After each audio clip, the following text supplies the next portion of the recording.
Hi, ഇന്ന് നമുക്ക് അല്പം മയോണൈസ് ആയാലോ. അതിനായിട്ട് ഞാൻ 5-6 വെളുത്തുള്ളി, 1 ഗ്ലാസ് പാല്, അല്പം ഉപ്പ്, ഇതെല്ലാം കൂടെ മിക്സിയുടെ ജാറിനകത്തോട്ടിട്ടൊന്ന് അടിച്ചെടുക്കാമേ.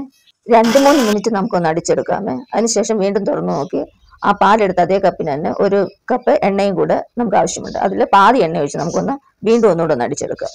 ഇനി നമുക്ക് കുറച്ച് വിനാഗിരിയുടെ ആവശ്യമുണ്ട്. അതിനുവേണ്ടി ഞാൻ ഈ കുപ്പിയുടെ അടപ്പ് കൊണ്ട് തന്നെ 2 അടപ്പ് വിനാഗിരി എടുത്ത് അതിനകത്തോട്ട് ഒഴിച്ചിട്ടുണ്ട്.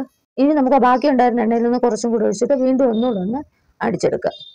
ഇനി ഞാൻ ബാക്കി ഉണ്ടായിരുന്ന എണ്ണയും കൂടെ ഒഴിച്ച് വീണ്ടും നമുക്ക് നന്നായിട്ടൊന്ന് അടിച്ചെടുക്കാം. ഒരേ സ്പീഡിലിട്ട് അടിച്ചെടുക്കാൻ പറ്റത്തില്ല. കൂട്ടിയും കുറച്ചും ഇട്ട് ഏകദേശം 10 മിനിറ്റ് അടിച്ചെടുത്തതിന് ശേഷം നമുക്ക് ഇച്ചിരി തിക്കായി വന്നിട്ടുണ്ട്. ഏകദേശം ഒരു 5 മിനിറ്റ് കൂടെ ഞാനിങ്ങനെ കൂട്ടിയും കുറച്ചും ഇട്ടൊന്ന് അടിച്ചെടുത്ത് അതിനുശേഷം തന്നെ നല്ലതായിട്ട് തിക്കായിട്ട് വന്നിട്ടുണ്ട്. കേട്ടോ, നല്ല സൂപ്പർ ടേസ്റ്റിലുള്ള നമ്മുടെ ഹോം മെയ്ഡ് മയോണൈസ് റെഡി ആയി കഴിഞ്ഞിരിക്കുന്നു. എല്ലാവരും ഒന്ന് തയ്യാറാക്കി നോക്കി അഭിപ്രായങ്ങളൊക്കെ പറയണേ.